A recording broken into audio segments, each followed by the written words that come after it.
Shalom saudaraku dalam Tuhan. Saudara silahkan lihat cuplikan video berikut. Dan saudara melihat bagaimana dahsyatnya kuasa Tuhan bagi bangsa Israel. Menurut berbagai teks Alkitab, ada beberapa barang dalam isi tabut tersebut. Di dalamnya ada sebuah bejana emas yang berisi mana, yang merupakan makanan dari surga, tongkat Harun yang bertunas, gulungan kitab Taurat, serta 2 papan batu yang berisi 10 perintah Tuhan yang diturunkan pada Musa di Bukit Sinai. Dan otoritas gereja mengatakan hanya 1 orang yang menjadi penjaga tabut tersebut. Dan orang ini juga tidak pernah mengizinkan siapapun untuk mempelajari keasliannya. Menurutnya bukan berada di bawah Dome of Rock atau juga di bawah Masjid Al-Aqsa, namun cenderung ke arah tenggara, mendekati tembok tepi barat. Tentu saja teori ini menjadi konspirasi besar akan bangsa Israel yang saat ini ingin merebut dan mengambil alih tanah yang saat ini berada di situs penting dalam agama Islam. Alternatif terakhir tentunya mereka harus merebutnya dengan paksa, apalagi mereka merasa sangat berhak atas tanah pemberian yang dijanjikan kepada mereka.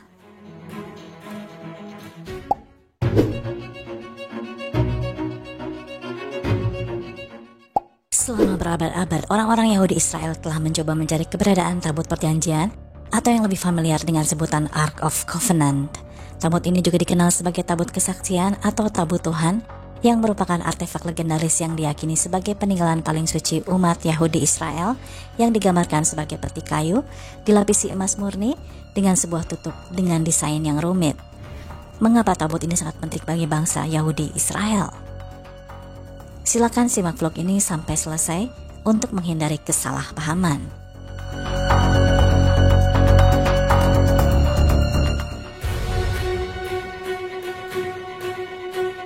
Menurut berbagai teks Alkitab, ada beberapa barang dalam isi tabut tersebut. Di dalamnya ada sebuah bejana emas yang berisi mana, yang merupakan makanan dari surga, tongkat Harun yang bertunas, gulungan kitab Taurat, serta 2 papan batu yang berisi 10 perintah Tuhan yang diturunkan pada Musa di Bukit Sinai. Tabut ini seluruh sisinya dilapisi dengan emas, berbentuk peti persegi panjang yang terbuat dari kayu pohon akasia atau pohon sita, jenis pohon tinggi berduri. Kayunya sering digunakan di zaman Mesir kuno untuk peti mati. Untuk ukuran tabut ini disebut-sebut berdimensi sekitar 131 dikali 79 dikali 79 cm dengan berat 131 kg. Tabut ini mempunyai tutup peti yang disebut sebagai tutup perdamaian atau mercy seat dengan kerubim di atasnya. Kerubim secara garis besar terlihat seperti gambaran 2 malaikat emas besar, 2 sayapnya terbuka ke atas mengungkung bagian menjaga area di tengah, yang merupakan ruang di mana Tuhan atau Yahweh muncul dan berdiam. Kotak ini juga bisa dibawa dengan menggunakan tiang yang dimasukkan melalui cincin-cincin di sisinya, dan biasa diangkat dan dipindahkan dengan ditandu oleh 4 orang. Seperti barang antik keagamaan lainnya, seperti contoh keberadaan Holy Grail, tabut perjanjian adalah salah satu relik suci yang terkenal. Artefak legendaris yang berlapis emas ini konon dibuat sekitar 3000 tahun yang lalu oleh orang Israel. Dan sampai hari ini belum ada yang bisa menemukan keberadaan dari tabut perjanjian tersebut.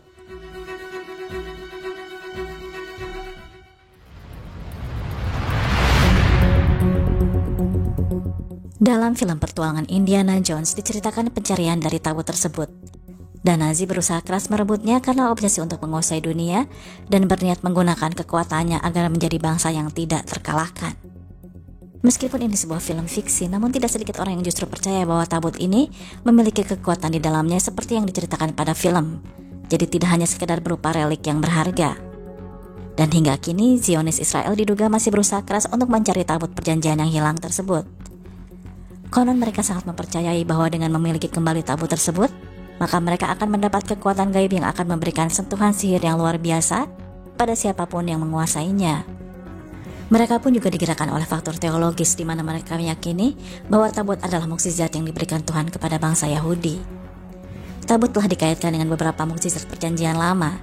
Dikaitkan telah membersihkan rintangan dan hewan beracun dari jalur Israel selama mereka melakukan eksodus. Ketika bangsa Yahudi menyeberangi sungai Yordan menuju tanah perjanjian, Alkitab mengatakan bahwa sungai itu berhenti mengalir ketika para pembawa tabut menginjakkan kaki di sana.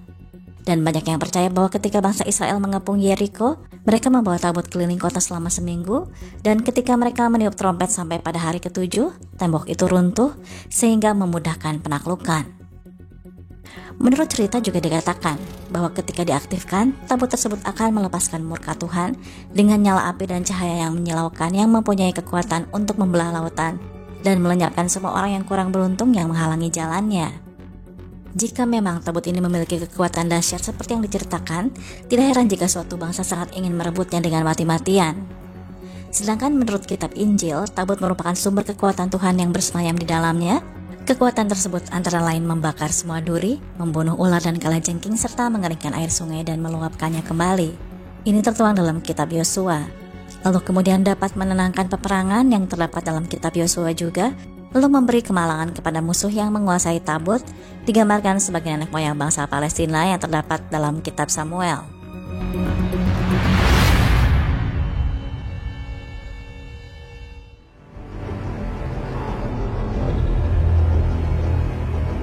Pada tahun 597 dan 586 sebelum Masehi, saat Kekaisaran Babilonia menaklukkan bangsa Israel, tabut tersebut yang pada waktu itu disimpan di kuil di Yerusalem juga ikut lenyap dari sejarah. Kabarnya para pendeta Lewi memindahkan tabut itu ke Mesir untuk menyelamatkannya dari kehancuran, dan tabut itu lebih dari 1 abad berada di sana. Kemudian dipindahkan lagi sepanjang sungai Nil ke Danau Tanah di Ethiopia. Legenda mengatakan bahwa tabut itu dibawa ke sana sekitar tahun 400 Masehi dan akhirnya ditempatkan di gereja Our Lady Mary of Zion. Satu-satunya orang yang diizinkan untuk melihat seni tersebut adalah seorang biarawan yang disebut penjaga tidak pernah diizinkan meninggalkan gereja. Dan otoritas gereja mengatakan hanya 1 orang yang menjadi penjaga tabut tersebut. Dan orang ini juga tidak pernah mengizinkan siapapun untuk mempelajari keasliannya. Alih-alih juga ada yang berteori bahwa yang berada di Ethiopia saat ini bisa saja hanya sebuah replika semata. Bisa saja itu hanya berupa relik berharga lain, namun bukan tabut perjanjian yang dicari selama ini.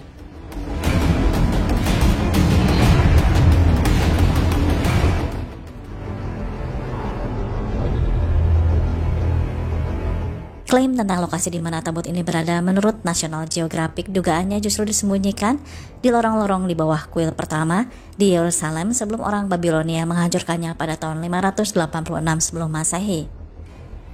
Arkeolog Alkitab manapun akan memberitahu bahwa ada lebih dari 300 jalur terowongan yang merupakan labirin sepanjang 500 km yang terhubung ke Gunung Sinai, di bawah Dome of Rock dan Masjid Al-Aqsa atau kubah batu dengan beberapa pintu masuk yang mungkin mengarah ke area bawah tanah ini. Sementara teori Harry Moskov, seorang penulis artikel The Enigma of the Lost Ark of the Covenant pada Jerusalem Post pada 2017 lalu, berspekulasi di mana lokasi tabut perjanjian berada. Menurutnya bukan berada di bawah Dome of Rock atau juga di bawah Masjid Al-Aqsa, namun cenderung ke arah tenggara, mendekati tembok tepi barat. Tentu saja teori ini menjadi konspirasi besar akan bangsa Israel yang saat ini ingin merebut dan mengambil alih tanah yang saat ini berada di situs penting dalam agama Islam. Alternatif terakhir tentunya mereka harus merebutnya dengan paksa, apalagi mereka merasa sangat berhak atas tanah pemberian yang dijanjikan kepada mereka. Baik, saudara Tuhan, itu videonya kita sudah simak apa yang dipesankan di video tadi.